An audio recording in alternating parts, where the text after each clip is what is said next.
Have you ever wondered why plants are green in color while their flowers have different colors? Some are red, yellow, orange. So why it is like this? Or plants produce energy. The plant cells produce energy. How are they able to produce energy? Even how cells are able to produce energy. So hello, welcome back to the channel The Study Steps. I am Omega Singh, and today we are going to uncover all these amazing facts.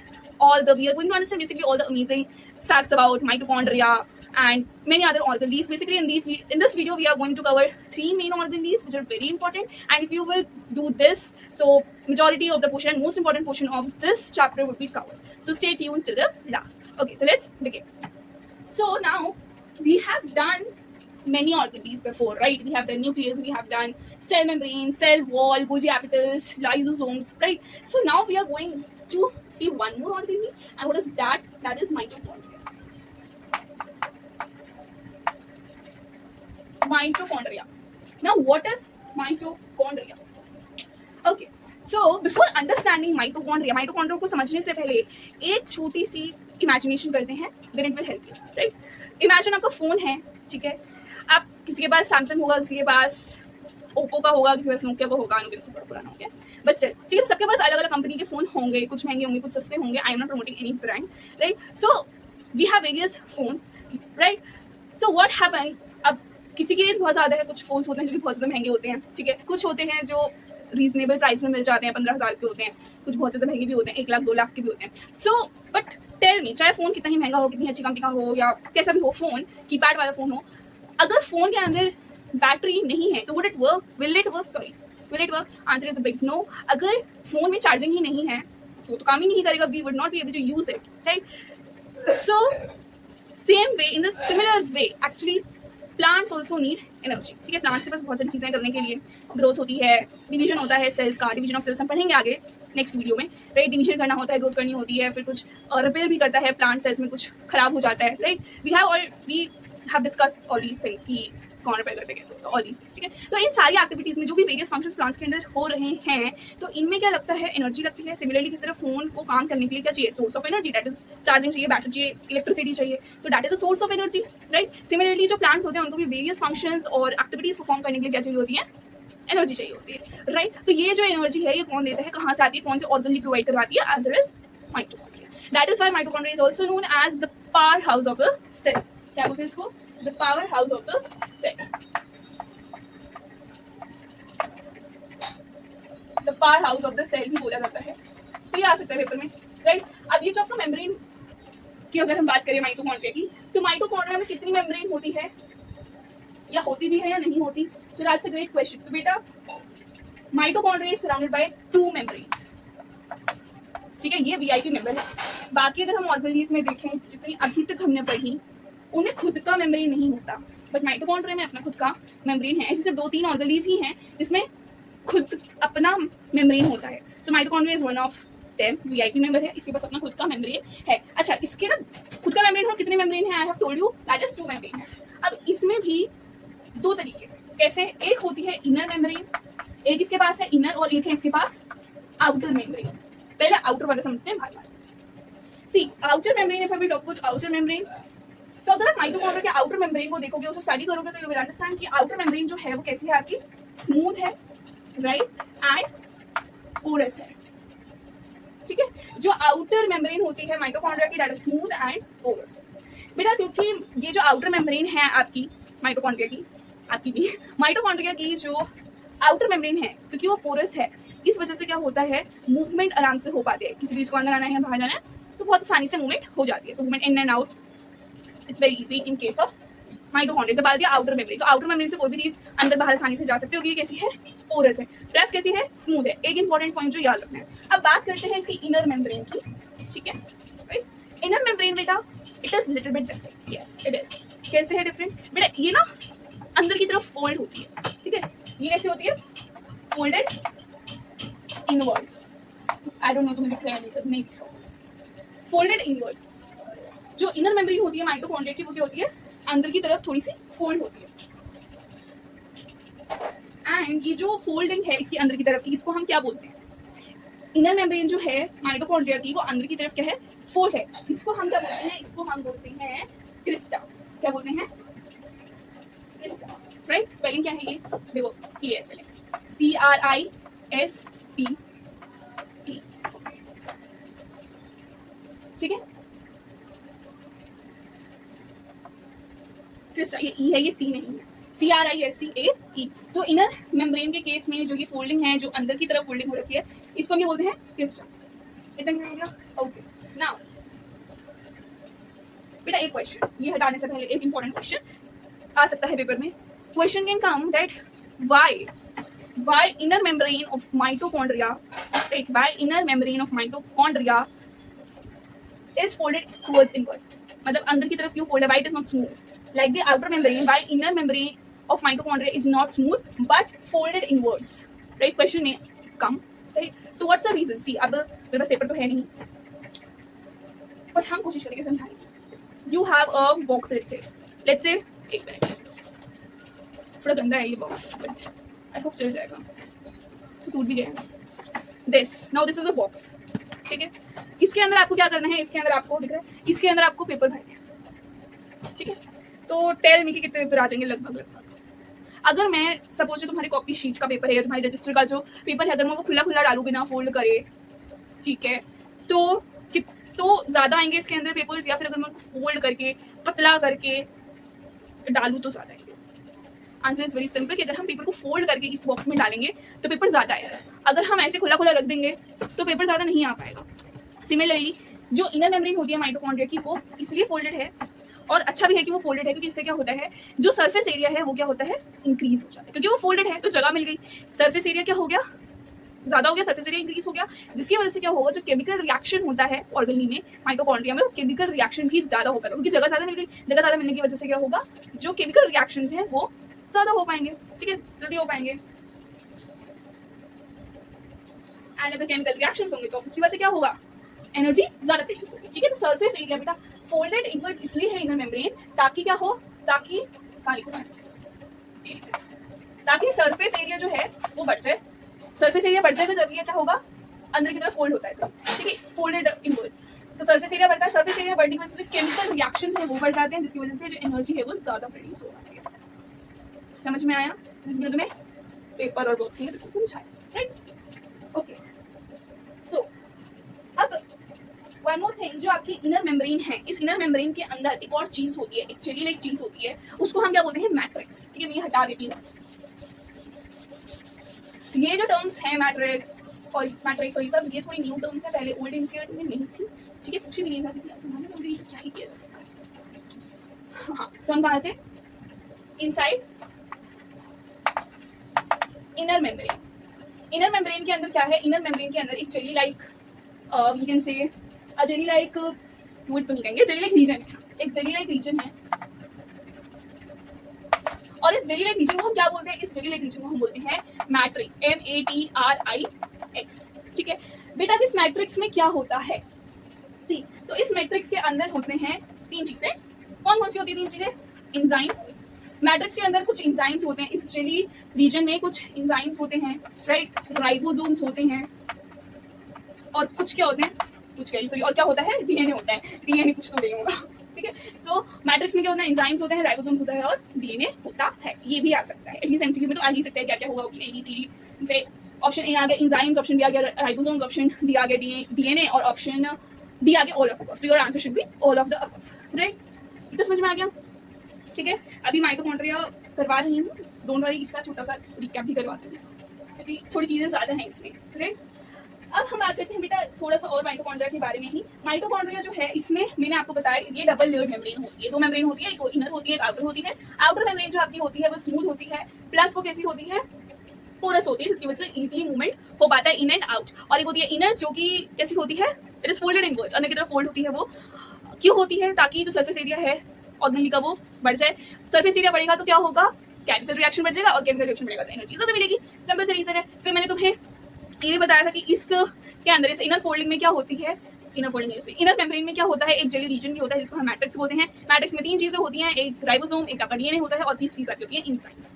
Okay बेटा, membrane double layer membrane है, साथ में membrane में कुछ चीजें और हैं। मैंने बोला ना वीआईपी मेम्ब्रेन है माइटोकॉन्ड्रिया, ठीक है, ठीक है। तो माइटोकॉन्ड्रिया वीआईपी मेंबर है, तो इसके पास डबल लेयर मेम्ब्रेन है। देखो पहली चीज डबल लेयर्ड मेम्ब्रेन, यानी कि 2 मेम्ब्रेन्स हैं इसमें, राइट। तो पहली चीज तो अभी हमने ये समझ ली कि हाँ भाई डबल लेयर मेम्ब्रेन है, और ये जो फोल्डिंग होती है, मैं तुम्हें बार बार नाम से बोल रही हूँ कि बेटा ये न्यू चीज है, मैट्रिक्स सिस्टा, ठीक है, तो भूल मत जाना, ठीक है। ये जो फोल्डिंग होती है इसको हम बोलते हैं सिस्टा। दूसरी चीज जो माइटोकॉन्ड्रिया के पास है, बीइंग अ वीआईपी मेंबर, इसके पास क्या है, खुद का डीएनए भी है, यस खुद का डीएनए भी है इसके पास, मजे ही है मेरे इसके। और तीसरी चीज के पास क्या है, दिमाग लड़ा खुद का, राइबोसोम्स, ठीक है। तो माइटो देखो, ये जो 3 चीजें मैंने तुम्हें बताई, हर ऑर्गेनिल के पास अपनी खुद की नहीं होती, लेकिन ये वीआईपी मेंबर है, अमीर भी है, ठीक है, बाकी ऑर्गेनिल तो अमीर है क्योंकि इसके पास ये तीनों चीजें हैं। तो माइटोकॉन्ड्रिया में 3 चीजें एक्स्ट्रा होती हैं जो सभी ऑर्गेनिल्स के पास नहीं होती, वो है डबल लेयर मेम्ब्रेन। दूसरा जिसके बारे में तुम्हें इन डिटेल बता दिया है। दूसरा डीएनए जिसके बारे में हम पढ़ चुके हैं, नहीं अगर तुमने वीडियो देखी तो प्लीज देख लेना, राइट। तीसरा राइबोसोम्स, जिसके बारे में अगेन हम पढ़ चुके हैं। ये दोनों डीएनए का न्यूक्लियस में आते हैं और राइबोसोम्स खुद एक ऑर्गेनल है। तो माइटोकॉन्ड्रिया में ये तीनों चीजें होती हैं, अपनी खुद की, डीएनए भी रखता है, राइबोसोम भी रखता है और 2 मेम्ब्रेन भी रखता है, ठीक है। अब बेटा गहरा सवाल जो कि पूछा जा सकता है, गहरा सवाल ये है कि how mitochondria produce energy. Mitochondria energy कैसे प्रोड्यूस करता है, मुझे बता दीजिए,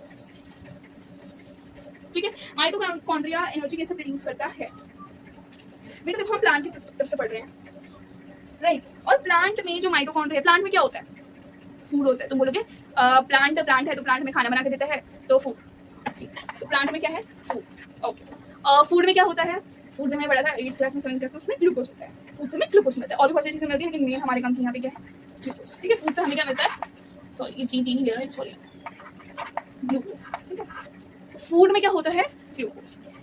अब देखो जब ये ग्लूकोज किसके साथ मिलता है, किसके साथ कंबाइन होता है, when this glucose combines with O2, O2 क्या होता है, ऑक्सीजन, ठीक है। जब ग्लूकोज किसके साथ कंबाइन होता है ऑक्सीजन के साथ, तो वो क्या लेता है, क्या देता है, वो एनर्जी देता है।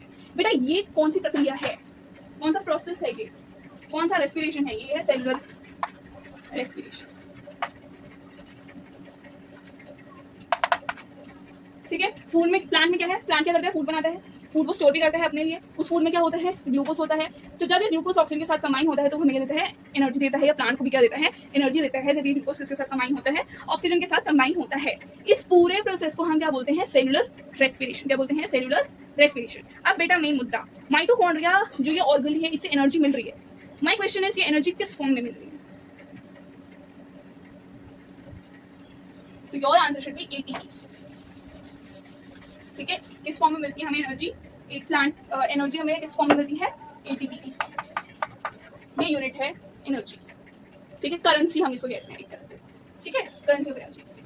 एटीपी की फुल फॉर्म क्या होती है, फुल फॉर्म याद होनी चाहिए, it's very important, adenosine triphosphate, ठीक है। ATP is adenosine triphosphate. तो जो आपका एनर्जी है वो मॉलिक्यूल की फॉर्म में बेसिकली स्टोर होती है, उस मॉलिक्यूल को हम बोलते हैं एटीपी। तो हम इसको ऐसे बोल देते हैं कि हमें एनर्जी किस फॉर्म में मिलती है, एटीपी की फॉर्म में मिलती है, ठीक है। और इसकी फुल फॉर्म क्या होती है, एटीपी की, एडिनोसाइन ट्राइफॉस्फेट। इसको हम क्या बोलते हैं, energy currency of the cell, energy currency of the cell. Clear हो गया बेटा, क्लियर हो गया, यहाँ तक क्लियर हो गया, ओके। देखो बेटा अब तुम्हें पता चलेगा ना इसको एनर्जी करेंसी ऑफ सेल क्यों बोलते हैं, तो आपको पूरा प्रोसेस ही एक्सप्लेन करना है, बिकॉज एटीपी जो है वो 3 का मॉलिक्यूल है, ठीक है, जो क्या करता है, एनर्जी रिलीज करता है, इसलिए हम इसको energy currency of the cell बोलते हैं। इसको तुम ऐसे समझ लो बेटा कि जब भी सेल को क्या चाहिए, जब भी प्लांट के सेल को क्या चाहिए, एनर्जी चाहिए, उसको एनर्जी की जब भी जरूरत पड़ेगी तो किसके पास जाएगा, एटीपी के पास जाएगा, ठीक है। वो किसके पास जाएगा, एटीपी के पास जाएगा। जैसे जब भी तुम्हें कोई चीज खरीदनी होती है तो तुम क्या ढूंढते हो, पैसा, मनी, राइट। तो मनी से आप क्या खरीदते हो, जो भी आपको खरीदना है, तो एटीपी ही है जो आपको क्या देगा, एनर्जी देगा, प्लांट से इसको क्या देगा, एनर्जी देगा, क्लियर, ओके।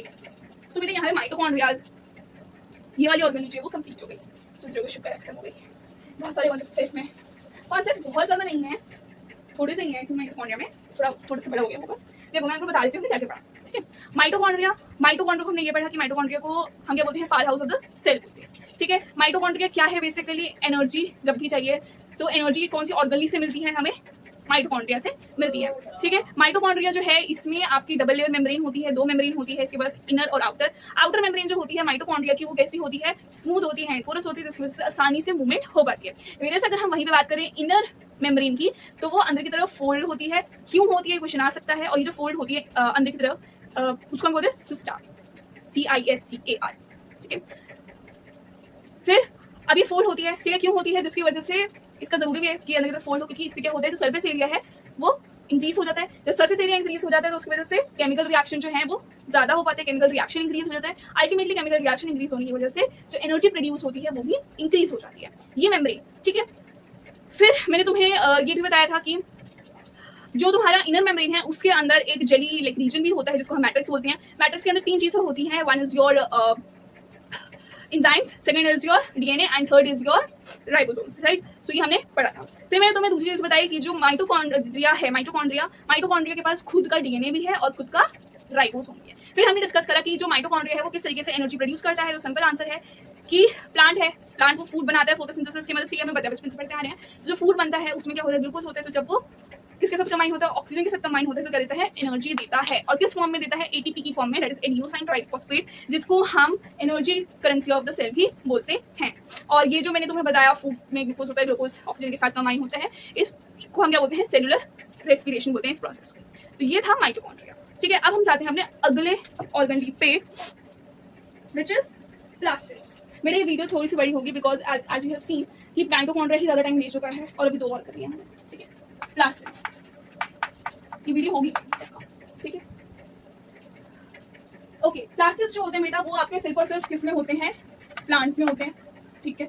सिर्फ और सिर्फ प्लांट्स में मिलेंगे, आप में है क्या, नहीं है। Answer is no, you don't have. Okay, ये किस लिए प्लास्टिड्स किस लिए रिस्पांसिबल होते हैं, these are responsible for photosynthesis, ठीक है, they are responsible for photosynthesis. Okay okay, जो हमें कॉमन प्लास्टिड देखने को मिलता है हर प्लांट में वो क्या है, क्लोरोप्लास्ट। क्या है, क्लोरोप्लास्ट, ठीक है। क्लोरोप्लास्ट की वजह से ही जो आपके प्लांट का कलर है वो ग्रीन आता है, क्योंकि क्लोरोप्लास्ट में क्या होता है, क्लोरोफिल होता है, क्लियर हो गया, जो कि आपका फोटोसिंथेसिस करने में मदद करता है, ठीक है।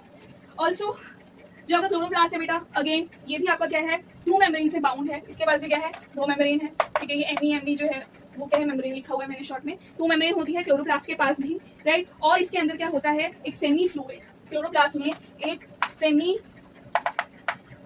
फ्लूइड चीज होती है, सेमी फ्लूइड सब्सटेंस होता है, जिसको हम क्या बोलते हैं, स्ट्रोमा। क्या बोलते हैं, स्ट्रोमा, ठीक है। ये स्ट्रोमा यही है, सेमी फ्लूइड, ठीक है, सेमी फ्लूइड सब्सटेंस, ठीक है, समझ में आ गया। तो ये आपका क्या होता है, क्लोरोप्लास्ट होता है। और इस स्ट्रोमा में क्या होता है, डिस्प्ले स्ट्रक्चर होते हैं, जिसके अंदर क्लोरोफिल होते हैं, जिसकी वजह से अल्टीमेटली प्लांट जो है वो फोटोसिंथेसिस कर पाता है, ठीक है। इतना क्लियर हो गया, समझ में आया। क्लोरोप्लास्ट 2 मेम्ब्रेन है इसके पास, इसमें सेमी फ्लूइड सब्सटेंस होता है जिसको हम स्ट्रोमा बोलते हैं। स्ट्रोमा में डिस्क लाइक स्ट्रक्चर होते हैं जिसके अंदर क्लोरोफिल होता है, और क्लोरोफिल का कलर क्या होता है, ग्रीन होता है, जिसकी वजह से प्लांट कलर क्या होता है, ग्रीन होता है। तो रीजन क्लोरोप्लास्ट है, क्लोरोप्लास्ट की वजह से ही ग्रीन कलर है, ठीक है। और वो फोटोसिंथेसिस में हेल्प करता है, ठीक है। तो ये मैंने तुम्हें बता दिया। Okay, now let's discuss. अच्छा, क्लोरोप्लास्ट में ना अगेन माइटोकॉन्ड्रिया की तरह ही राइबोसोम और डीएनए भी होता है, तो ये भी ध्यान रखना, इसके पास राइबोसोम और डीएनए दोनों है क्लोरोप्लास्ट के पास ही। वैसे अभी हमारे टाइप्स ऑफ प्लास्टिड्स पे, प्लास्टिड्स 3 तरीके के होते हैं। क्लोरोप्लास्ट मेनली मैंने तुम्हें करवाई दिया है, ठीक है, इसमें करवा दी थी मैंने तुम्हें। क्लोरोप्लास्ट, ठीक है, ग्रीन कलर का पिगमेंट इसकी वजह से आता है, फोटोसिंथेसिस में हेल्प करता है, ये सब ये मैं ऑलरेडी पढ़ा चुकी हूँ। इसके पास डीएनए भी होता है, राइबोसोम भी होता है। नेक्स्ट आता है आपका क्रोमोप्लास्ट। बेटा क्रोमोप्लास्ट आपका क्या है, क्रोमो का मतलब होता है कलर, क्रोमो का मतलब क्या होता है, कलर, ठीक है। कभी सोचा है कि जो फ्लावर्स होते हैं वो इतने रंग बिरंगे होते हैं, अलग अलग कलर के होते हैं, तो क्या उसके पीछे रीजन क्लोरोप्लास्ट है? Answer is no, chromoplast reason है। क्रोमोप्लास्ट की वजह से ही अलग अलग कलर्स आते हैं, red, pink, orange, blue, right, white. तो ये किसके रीजन है, क्रोमोप्लास्ट। बेसिकली जो आपको डिफरेंट डिफरेंट कलर देखने को मिलते हैं, various types of colours, green को छोड़ के, वो क्रोमोप्लास्ट की वजह से आते हैं, ठीक है। अच्छा, इस क्रोमोप्लास्ट क्या करता है, क्रोमोप्लास्ट समवेयर और द अदर अट्रैक्ट, कलरफुल है ना, तो अट्रैक्ट करता है बीज को, इंसेक्ट्स को, जिसकी वजह से क्या हो पाता है, पॉलिनेशन हो पाता है, ठीक है। और जो एनिमल्स को भी अट्रैक्ट करता है क्योंकि कलरफुल है, ठीक है। तो इससे जो सीड्स डिस्पर्सल है उसमें भी हेल्प मिल जाती है। तो समवेयर और द अदर जो क्रोमोप्लास्ट है आपका, वो प्लांट रिप्रोडक्शन में हेल्प करता है, ठीक है। प्लांट रिप्रोडक्शन, ये रिप्रोडक्शन, ठीक है, ये हेल्प करता है प्लांट रिप्रोडक्शन में, ठीक है। अब तीसरा जो आपका आता है वो आता है आपका ल्यूकोप्लास्ट, ठीक है, तीसरे तरीके का प्लास्टिड, ल्यूकोप्लास्ट। बेटा अगेन सी, जो आपका ल्यूकोप्लास्ट है, जो आपका ल्यूकोप्लास्ट है that is white in colour. Leuco का मतलब क्या होता है, ल्यूकोस का मतलब क्या होता है, ल्यूकोस का मतलब होता है व्हाइट, ठीक है। तो ल्यूकोप्लास्ट जो है बेसिकली इसका कोई कलर नहीं होता है, it is colourless, colourless plastid है बेटा, कलरलेस प्लास्टिड है ये, ठीक है, कलरलेस प्लास्टिड है ल्यूकोप्लास्ट। आपका क्या है, कलरलेस प्लास्टिड है, ओके। ये आपका मेनली इसका फंक्शन स्टोरेज में होता है, स्टोर करने में, फूड को खाने को स्टोर करने में मदद करता है ल्यूकोप्लास्ट। जैसे कि अगर पोटैटो की बात करूं तो पोटैटो स्टार्च कहाँ स्टोर करता है? ल्यूकोप्लास्ट में स्टोर करता है। तो ये भी बताना चाहिए, ठीक है। ओके, तुम्हारा प्लास्टिक खत्म हो गया, जल्दी खत्म करवा दी मैं तुम्हारा प्लास्टिक। अब हम आज एक लास्ट ऑर्गेनिक कर लेते हैं, ठीक है। लास्ट ऑर्गेनिक ही है ये चैप्टर में भी, लास्ट ऑर्गेनिक मतलब ये तुम्हारी आखिरी से ऐसा नहीं, इस वीडियो की लास्ट ऑर्गेनिक हम डिस्कस कर रहे हैं, ये है ही लास्ट ऑर्गेनिक, ठीक है, तुम्हारे सिलेबस में भी, ठीक है। दैट इज वैक्यूल्स, ठीक है। अब वैक्यूल्स क्या है बेटा? वैक्यूल्स को आप समझ लो एज अ क्या समझो इसको, टैंक की तरह समझ लो। टैंक का काम क्या होता है? स्टोरेज, ठीक है। तो वैक्यूल स्टोरेज में मदद करता है। क्या करता है? स्टोरेज में मदद करता है। इसमें क्या क्या होता है? इसके अंदर पानी होता है, वाटर होता है, मिनरल्स होती हैं, शुगर्स होती हैं, ठीक है, इवन वेस्ट भी होता है। तो वैक्यूल्स जो है बेसिकली वो क्या करता है? स्टोर करने में मदद करता है। इट्स लाइक अ टैंक, ठीक, क्या क्या स्टोर करेगा? Water, minerals, sugar and even waste, बेटा वैक्यूल्स के तुम्हारे पास है? Answer is no. वैक्यूल्स जो है वो सिर्फ किसमें होते हैं? Only in plants. और अगर एनिमल्स में होते भी हैं, वैसे तो मोस्टली नहीं होते, अगर होते भी हैं तो उनका साइज बहुत छोटा, मतलब बहुत छोटा होता है कंपेयरिंग टू प्लांट्स के वैक्यूल्स, ठीक है। वैक्यूल जो है उसका काम क्या होता है? वाटर को स्टोर करना, मिनरल को स्टोर करना, शुगर और इवन वेस्ट को भी स्टोर करना। ये सिर्फ प्लांट सेल्स में होते हैं, प्लांट सेल्स में बड़े होते हैं और एनिमल सेल्स में नहीं होते हैं, अगर होते भी हैं तो छोटे होते हैं, ठीक है।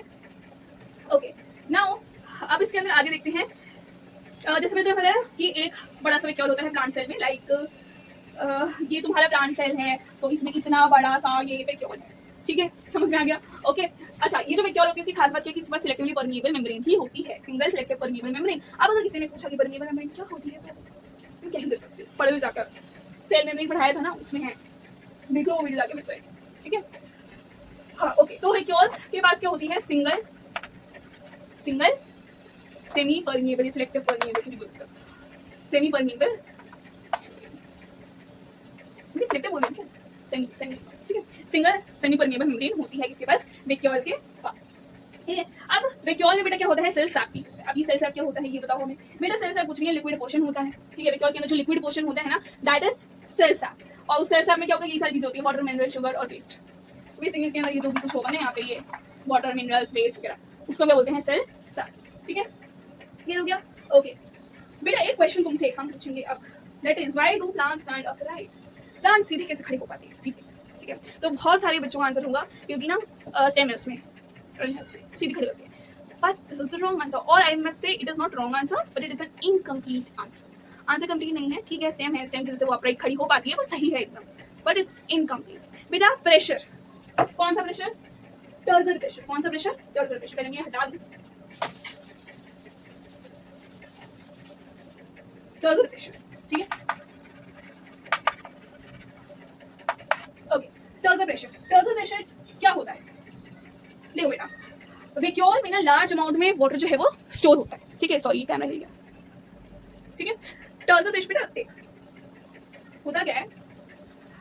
क्वेश्चन मैंने तुम्हें क्या बोला कि तुम्हें ऐसा क्यों है कि जो प्लांट सीधे खड़े हो पाते हैं? तुम्हारा आंसर था stem. Most of the students का यही आंसर होगा, ठीक है। बाकी सब सही बता रहे होगे, बट इट्स इनकम्प्लीट। तो फुल आंसर क्या है? फुल आंसर ये बेटा टर्गर प्रेशर। देखो वैक्यूल्स में क्या होता है, हमने पढ़ा वैक्यूल स्टोर करता है मिनरल्स को, वाटर को, वेस्ट को भी, इवन शुगर को भी। So large amount of water is present in vacuoles. Vacuoles में पानी का अमाउंट बहुत ज्यादा होता है, ठीक है। तो टर्गर प्रेशर क्या करता है? अब टर्गर प्रेशर है तो प्रेशर, ये क्या करता है? जो वाटर है ना उसको सेल वॉल के अगेंस्ट पुश करता है, ठीक है, सेल वॉल के अगेंस्ट पुश करता है।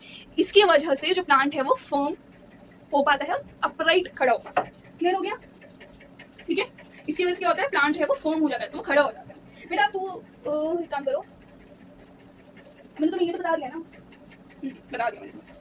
टर्गर प्रेशर मैंने तुम्हें बता दिया, पानी ज्यादा होता है वैक्यूल में, वाटर जो है वो ज्यादा अमाउंट में स्टोर होता है। ज्यादा अमाउंट में स्टोर होता है तो टर्गर प्रेशर क्या करता है? टर्गर प्रेशर जो है वो उस पानी को अगेंस्ट सेल वॉल जो है वो पुश करता है, जिसकी वजह से प्लांट फर्म हो पाता है, ठीक है। तो सीधा खड़ा रह जाता है। अब ये क्या है? कंप्लीट आंसर है। बेटा तुमने कभी नोटिस करा है जब तुम कभी कभार भूल जाते हो पानी देना पौधों में? मम्मी ने पौधे तो लगाए होंगे, माय मदर हैज बहुत सारे पौधे लगा रखे हैं, तो जब पौधों में पानी डालना तुम भूल जाते हो 2-3 दिन तक, तो क्या होता है?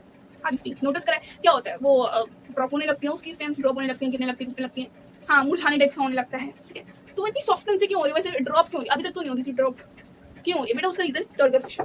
क्योंकि हुआ क्या, तुमने पानी नहीं दिया, पानी देना भूल गए, राइट? पानी देना जब भूल गए तो उसकी वजह से क्या हो गया? वैक्यूल ने वाटर लूज करा, वैक्यूल ने क्या करा? वाटर लूज करा, पानी निकला उसमें से, ठीक है। ये जब गर्मी भी होती है, ज्यादा गर्मी में भी देखते हो ना, जो प्लांट्स हैं वो जल्दी ऐसे होने लगते हैं, ड्रॉप होने लगते हैं, राइट, सॉफ्ट से हो जाते हैं, सो विल्ट होने लग जाते हैं बेसिकली। तो विल्टिंग का मतलब बेटा यही होता है कि ड्रॉप हो रहे हैं, मुरझा से रहे हैं, वही होता है, ठीक है, सॉफ्ट हो जाते हैं जो। तो विक्योल ने वाटर लूज कर दिया जब तुम पानी देना भूल गए। जब विक्योल ने वाटर लूज करा, ठीक है, तो उससे क्या हुआ, जो टर्गर प्रेशर है वो क्या होगा बताओ, कम हो जाएगा ना, ऑब्वियस सी बात है। इसमें से क्या हुआ, टर्गर प्रेशर, टीपी यानी कि टर्गर प्रेशर, ठीक है, टर्गर प्रेशर क्या हो गया, कम हो गया। टर्गर प्रेशर कम होने की वजह से जो आपका प्लांट है वो क्या होने लगता है, वेट होने लगता है। वेट बेटा वही ड्रॉप होने लगता है, उसकी जो स्टेम्स वगैरह होती हैं वो सॉफ्ट हो जाती है। क्यों हो रहा है, क्योंकि विक्योल ने पानी छोड़ा, इसकी वजह से क्या हो गया, टर्गर प्रेशर कम हो गया, जिसकी वजह से वो फर्म नहीं हो पा रहा। बताया ना, टर्गर प्रेशर फर्म रखता है प्लांट को। अगर टर्गर प्रेशर कम होगा तो उसकी फर्मनेस तुम्हें लगता है टिकेगी नहीं, टिकेगी ना, तो वो सीधा नहीं खड़ा हो पाता, फिर ऐसे ऐसे होने लगता है, जैसे तुम होने लगता है पढ़ाई करके, मैं भी हो जाती हूँ ठीक है, तो वेट होने लगता है, उसको हम क्या बोलते हैं, वेट। समझ गए ना, बोल के नहीं ड्रॉप होने लगता है प्लांट्स, उसकी डंडियां मंडियां सॉफ्ट होने लगती हैं, नीचे गिरने लग जाती हैं, मुझे सब दुखी हो गया प्लांट, तो वो, ठीक है। तो बेसिकली अगर विक्योल में पानी ज्यादा है तो क्या होगा, टर्गर प्रेशर ज्यादा होगा, तो फर्मनेस ज्यादा आएगी, ठीक है। इंपॉर्टेंट टॉपिक है, याद रखना, ठीक है, ओके। अब मैं तुम्हें ना थोड़ा सा मैंने टॉर्चर कर दिया है, तो मैं सोची तुम्हें और ज़्यादा टॉर्चर ना करूँ, तो ये तुम्हारी ऑर्गन यहाँ पे खत्म हो गई है, ठीक है, लास्ट ऑर्गन ये थी है। अब बस एक अमेजिंग सा फैक्ट बताती हूँ, और इंटरेस्टिंग भी है और इंपॉर्टेंट भी है बेटा, ठीक है, इंटरेस्टिंग भी है और इंपॉर्टेंट भी है, तो इसे ध्यान रखना। 2010 में क्या हुआ था, एक साइंटिस्ट थे जे क्रेग वेंटर, कौन थे, जे क्रेग, सॉरी स्पेलिंग भूल गया वेंटर, ठीक है, 2010 की बात है। 2010 में साइंटिस्ट थे जे क्रेग वेंटर। अब इन्होंने क्या करा, इन्होंने एक वी कैन से बैक्टीरिया लिया जिसका नाम था माइकोप्लाज्मा माइकोटिस, ठीक है, माइकोप्लाज्मा, मैं वैसे स्पेलिंग देख सकती हूँ, मैं स्पेलिंग भूल गई,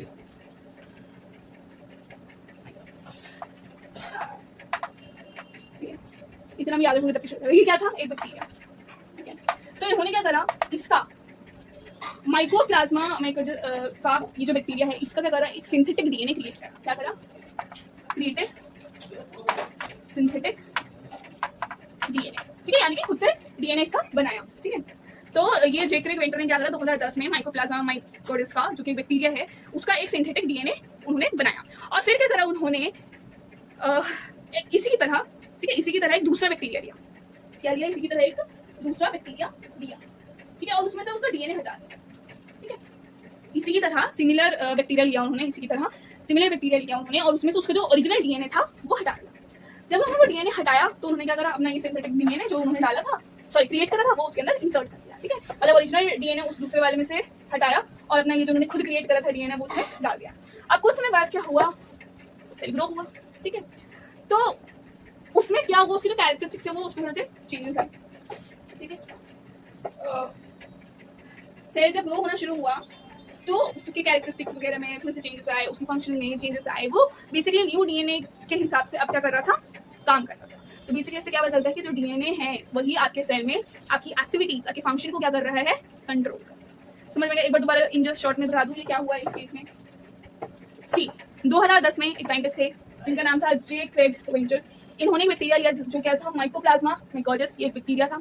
इन्होंने क्या करा, ये बैक्टीरिया लिया और एक खुद से अपने आप बनाया नहीं था, ये खुद से उन्होंने एक डीएनए बनाया, सिंथेटिक डीएनए, ठीक है, खुद साइंटिस्ट ने अपना डीएनए बनाया, ठीक है, उन्होंने डीएनए बनाया। फिर इसके ही जैसे किसी बैक्टीरिया को लिया जो इसकी तरह ही था, ठीक है, और उसका जो ओरिजिनल डीएनए था वो हटा दिया, वो निकाल दिया और उसके अंदर न्यू डीएनए इंसर्ट करा। साइन के साथ क्या हुआ, वो सेल ग्रो हुआ तो देखा गया कि वो अब न्यू डीएनए के हिसाब से फंक्शनिंग कर रहा है। तो इससे क्या पता चलता है कि जो डीएनए है वो आपकी बॉडी में जो फंक्शनिंग हो रही है, एक्टिविटीज हो रही है, उसको कौन कंट्रोल कर रहा है, ठीक है। और माइंड है कि उन्होंने ये नहीं करा कि क्रिएचर ही नया बना दिया, नहीं, क्रिएचर वही था जो पुराने सेल से था, उन्होंने बस डीएनए नया डाल दिया, बट उसकी फंक्शनिंग में क्या हो गया, उसकी एक्टिविटीज में चेंजेस देखने को मिले। So it is interesting, I think, right? I found it very interesting. मुझे तो अच्छा लगी। Okay, so I hope if you like the video, like, share and subscribe. और अगर कुछ भी समझ में ना आया हो, feel free to ask in the comment section. And हम मिलते हैं नेक्स्ट वीडियो में, और नेक्स्ट वीडियो में तुम्हारा चैप्टर कंप्लीट हो जाएगा पूरी तरीके से, क्योंकि ये हमने लगभग 90% चैप्टर हमारा कंप्लीट हो चुका है। So take care till then. मैं मिलती हूँ आपसे न्यू वीडियो, तब तक के बाय।